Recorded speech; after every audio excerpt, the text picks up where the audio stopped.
Title: Ang Mapait na Aral ng Ampalaya. Sa isang maliit na baryo, may batang lalaki na nagngangalang Carlo. Kilala siya bilang masungit, reklamador, at ayaw sa kahit anong bagay na hindi niya gusto, lalo na sa pagkain. Sa lahat ng gulay, iisa ang pinakaayaw niya, ampalaya. Ang pait nito. Bakit ba kailangan pang kainin to? Madalas niyang sigaw tuwing ihahain ito ng kanyang ina. Isang araw, napuno na ang kanyang ina sa kakareklamo ni Carlo. Kaya naisipan niyang turuan ito ng isang mahalagang aral. Carlo, sabi ng kanyang ina, kung ayaw mo sa ampalaya, ikaw na ang magtanim, mag-alaga, at magluto nito. Kapag nagustuhan mo na, saka ka na ulit kakain ng ibang ulam. Napakunot ang noo ni Carlo, pero dahil wala siyang choice, pumayag siya. Kinabukasan, sinimulan niya ang pagtatanim. Sa una, tamad na tamad siya, hindi niya dinidiligan ng maayos, at halos pabayaan na lang ang halaman. Pero habang tumatagal, napansin niyang hindi lumalaki ang kanyang tanim. Siguro kailangan ko itong alagaan ng maayos, bulong niya. Unti-unti, nagbago si Carlo. Araw-araw niyang dinidiligan ang halaman, nililinis ang paligid nito, at pinoprotektahan laban sa mga peste.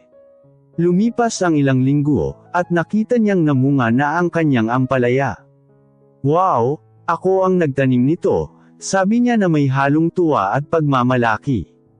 Dumating ang araw ng pag-aani. Inani niya ang mga bunga at dinala sa kanyang ina. Ma, pwede mo bang lutuin to? Mahinahon niyang tanong. Ngumiti ang kanyang ina. Niluto niya ang ampalaya na may itlog, ang paboritong putahe ng kanyang ama.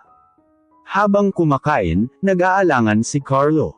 Pero dahil sa lahat ng hirap na pinagdaanan niya sa pagtatanim, sinubukan niyang tikman ito. Sa unang kagat, napapikit siya.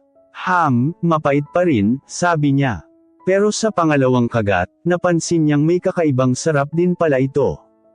Ma, hindi pala ganun kasama, sabi niya habang patuloy na kumakain. Ngumiti ang kanyang ina. Anak, parang buhay lang yan. May mga bagay na mapait sa simula, pero kapag natutunan mong tanggapin at pahalagahan, may makukuha kang magandang aral. Tahimik na napaisip si Carlo. Naalala niya kung gaano siya kadalas magreklamo, hindi lang sa pagkain, kundi pati sa buhay. Mula noon, nagbago si Carlo. Hindi na siya agad nagrereklamo. Natuto siyang magpasalamat at pahalagahan ang mga bagay, even ang mga mapait na karanasan. At sa tuwing may ampalaya sa hapag, hindi na siya umiiwas. Sa halip, ngumingiti siya, dahil alam niyang sa bawat pait, may aral na nakatago. Aral ng kwento. Hindi lahat ng mapait ay masama. Minsan, ang mga hindi natin gusto ang siyang nagtuturo sa atin ng pinakamahalagang aral sa buhay.